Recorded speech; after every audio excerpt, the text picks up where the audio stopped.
Rahul മാങ്കൂട്ടത്തിനെ arrest ചെയ്ത് കൊണ്ടുപോകുന്ന കൂടുതൽ ദൃശ്യങ്ങൾ ഇപ്പോൾ പുറത്തു വരുന്നുണ്ട്. പാലക്കാട് KPM റീജൻസി ഹോട്ടൽ എന്നുള്ള ദൃശ്യമാണ് പ്രേക്ഷകർ കാണുന്നത്. ഒരു ടീഷർട്ട് ഇട്ട് രാഹുൽ മാങ്കൂട്ടത്തിലും കുട്ടി പോലീസ് കടന്നു പോകുന്ന ദൃശ്യമാണ് ഇപ്പോൾ പുറത്തു വന്നിരിക്കുന്നത്. ഷബീർ റാവുത്തർ കൂടി നമുക്കൊപ്പം ചേരുന്നു. ഷബീർ, വിശദാംശങ്ങൾ എന്താണ്? ഷഫീർ റാവുത്തർ കൂടി നമുക്കൊപ്പം ചേരുന്നു. ഇപ്പോൾ രാഹുൽ മാങ്കൂട്ടത്തിൽ കടന്നു പോകുന്ന വേറൊരു ആംഗിളിൽ നിന്നുള്ള ദൃശ്യമാണ് CCTV വഴി ഇപ്പോൾ പുറത്തു വന്നിരിക്കുന്നത്. ആ ദൃശ്യമാണ് പ്രേക്ഷകർ ഇപ്പോൾ കാണുന്നത്. ഷഫീർ റാവുത്തർ തത്സമയം ചേരുന്നു. ഷഫീർ, വിവരങ്ങൾ.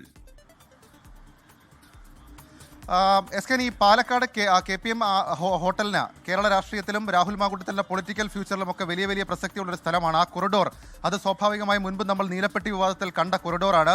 2002 നമ്പർ റൂം, അതായത് പാലക്കാട് KPM ഹോട്ടലിലെ 2002 നമ്പർ റൂമിലാണ് ഇന്നലെ രാഹുൽ മാങ്കൂട്ടത്തിൽ ഉണ്ടായിരുന്നത്. അവിടെ നിന്നാണ് SIT പ്രത്യേക സംഘം നിർദ്ദേശപ്രകാരം ഷൊർണൂർ ഡിവൈഎസ്പിയുടെ നേതൃത്വത്തിലുള്ള പോലീസ് സംഘം രാഹുൽ മാങ്കൂട്ടത്തിലിനെ അറസ്റ്റ് ചെയ്യുന്നത്. അദ്ദേഹം ഈ റിസപ്ഷൻ ഭാഗത്തൂടെ പുറത്തേക്ക് പോകുന്ന ദൃശ്യങ്ങൾ നമ്മൾ കണ്ടിരുന്നു.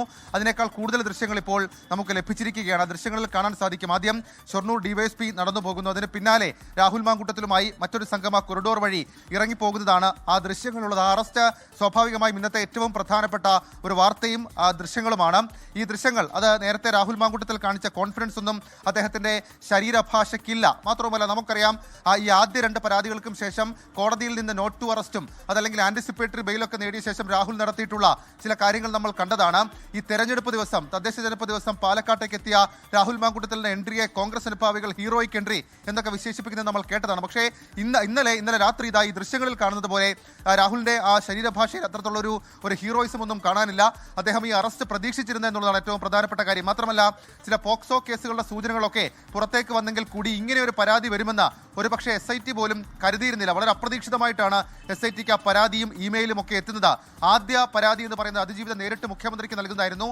രണ്ടാം പരാതി അത് ഇമെയിൽ വഴി KPCC പ്രസിഡന്റിന് ഒരു പരാതി പെൺകുട്ടി നൽകുന്നു. ശേഷം അത് സംസ്ഥാന പോലീസ് മേധാവിക്ക് കൈമാറുന്നതാണ്. എന്നാൽ മൂന്നാം പരാതി അങ്ങനെയല്ല. പരാതിക്കാരി നേരിട്ട് തന്നെ ഇതുമായി ബന്ധപ്പെട്ട വിവരങ്ങൾ SITക്ക് ഇമെയിലായി അറിയിക്കുകയും തെളിവുൾപ്പെടെയുള്ള കാര്യങ്ങൾ മൊഴി നൽകുന്ന ഘട്ടത്തിൽ അന്വേഷണ സംഘത്തിന് കൈമാറുകയും ചെയ്തൊരു കേസാണ്.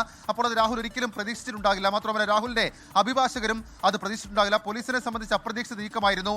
ഒരാഴ്ച നീണ്ട അന്വേഷണം ശേഷം അറസ്റ്റ് എന്ന തീരുമാനം ഇന്നലെ വൈകിട്ട് 5 മണിയോടെ വരുന്നു. 5 മണിക്ക് ഷൊർണൂർ ഡിവൈഎസ്പി വിഷയം അറിയിക്കുന്നു. രാത്രി 12 മണിയോടുകൂടി ആ പോലീസ് സംഘം പാലക്കാട് KPM ആശുപത്രിയിലേക്ക് എത്തി രാഹുലിനെ കസ്റ്റഡിയിലെടുത്ത് മടങ്ങുന്ന ദൃശ്യങ്ങളാണ് ഇപ്പോൾ നമുക്ക് ഈ സ്ക്രീനിൽ കാണാൻ കഴിയുന്നത്. 2 ദൃശ്യങ്ങളുണ്ട്. ഒന്നാമത്തേത് 2002 നമ്പർ റൂമിന്റെ ആ പേരിലുള്ള റൂമിന്റെ കൊറിഡോർ വഴി രാഹുലുമായി പോകുന്ന അന്വേഷണ സംഘത്തെ, രണ്ടാമത്തേത് റിസപ്ഷൻ വഴി ഹോട്ടലിന് പുറത്തേക്ക് പോകുന്ന അന്വേഷണ സംഘത്തെ നമുക്ക് കാണാൻ സാധിക്കും. ഏതായാലും പത്തനംതിട്ട SP എയർ ക്യാമ്പിൽ നിലവിൽ ഇപ്പോൾ രാഹുൽ മാങ്കൂട്ടത്തിലിനെ ജീപ്പ് പൂങ്കുഴലിയുടെ നേതൃത്വത്തിൽ ചോദ്യം ചെയ്തു വരികയാണ്. സ്കെയിൻ ലോകത്തെവിടെയായാലും ഏത് സമയത്തും 24 വാർത്തകളും ഓഗ്മെന്റഡ് റിയാലിറ്റി പാക്കേജുകളും എക്സ്പ്ലെയിനറുകളും വിശദമായി കാണാൻ ഞങ്ങളുടെ YouTube ചാനൽ നിങ്ങൾക്ക് സബ്സ്ക്രൈബ് ചെയ്യാം.